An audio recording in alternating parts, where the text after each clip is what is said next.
पापा है Prem Shankar Jha. He killed, he shooted my husband right here. और मेरा हस्बैंड दौड़ के मेरे तरफ आए, मैं उनके तरफ गई, मेरे गोदी में आके गिरे हैं मेरे हस्बैंड। बिहार के दरभंगा में सरेआम गोलियों की गूंज और चीखों के बीच एक प्रेम कहानी का खौफनाक अंत हो गया। एक बेटी ने अपनी मर्जी से शादी की और उसके ही बाप ने हॉस्टल के गेट पर दामाद के सीने में गोलियां उतार दी। लेकिन नफरत का ये खेल यहीं खत्म नहीं हुआ। इसके बाद जो हुआ उसकी तस्वीरें आपके रोंगटे खड़े कर देंगी। देखिए कैसे झूठी शान की लड़ाई ने दो परिवारों को तबाह कर दिया। ये तस्वीरें डीएमसीएच परिसर की हैं, जहां बीएससी नर्सिंग का छात्र राहुल अपनी पत्नी तनुप्रिया के साथ एक नई जिंदगी के सपने देख रहा था। लेकिन उसे नहीं पता था कि उसका ससुर प्रेम शंकर झा सहरसा से उसकी मौत का सामान लेकर दरभंगा पहुंच चुका है। तनुप्रिया के मुताबिक इंटरकास्ट मैरिज से नाराज पिता ने पहले हॉस्टल के गेट पर राहुल को रोका और फिर गोली मार दी। तनुप्रिया का कहना है कि गोली लगते ही राहुल उसकी गोद में आकर गिर पड़ा। ब्लैक नकाब में एक आदमी आया और मतलब उसके पास एक बंदूक था, वो दिखा के। ब्लैक आदमी कौन था? वो पूरा मेरा पापा है Prem Shankar Jha. He killed, he shooted my husband right here, मेरे आंखों के सामने।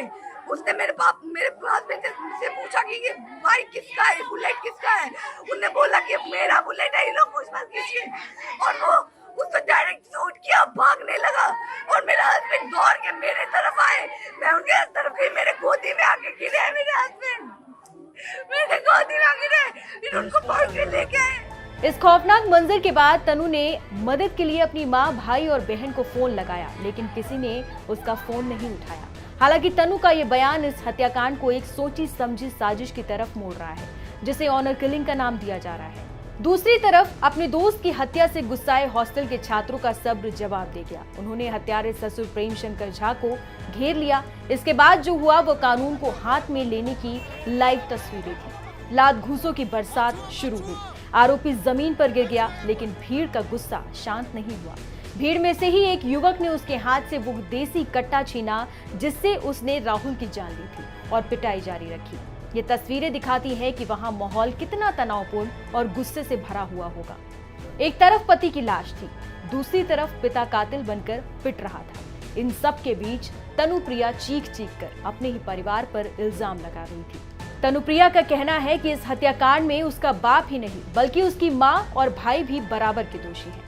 मेरा हस्बैंड, मेरा भाई अश्विनी वत्स और अविनीश वत्स, मेरे हस्बैंड को मर्डर ये सारे, एक आदमी शूटर, एक है बस मेरा पापा Prem Shankar Jha. But my brother Ashwini Vats and Avinish Vats and my mother Gunjan Kumari, और इनफैक्ट मेरी दीदी, मैंने जैसा ऐसे हुआ मैंने अपनी दीदी को कॉल करना चाहा, प्रीति कुमारी, उसने भी कॉल रिसीव नहीं किया, उसने वॉइस मेल पे दे दिया था। मतलब यदि कुछ ना कुछ उसको इंसिडेंट का पहले से पता होगा तब तो वॉइस मेल पे दिया हुआ था कॉल। और मेरे मतलब उनके हस्बैंड प्रीति कुमारी के हस्बैंड सन्नी आनंद, ये सारे उसमें कल्प्रिट हो सकते हैं। मेरी दादी, in fact my grandmother Arun Devi, they all are the culprit. और वो भी मेरे हस्बैंड को पहले एक बार सना हम लोग दे चुके थे कि मेरा भाई और मेरा बाप मिलकर के मेरे पति को कुछ कर सकता है, मुझे कुछ कर सकता है। सना यहाँ पे सुपौल कोर्ट में दिए। एक प्रेम कहानी नफरत की आग में जलकर खाक हो गई। पुलिस आरोपी को हिरासत में लेकर जांच कर रही है, लेकिन कई सवाल अब भी बाकी हैं। सवाल यह है कि आखिर कब तक जात पात और झूठी शान की वेदी पर मोहब्बत की बलि चढ़ती रहेगी। इस दर्दनाक घटना पर आपकी क्या राय है, हमें कमेंट कर जरूर बताएं। नमस्कार।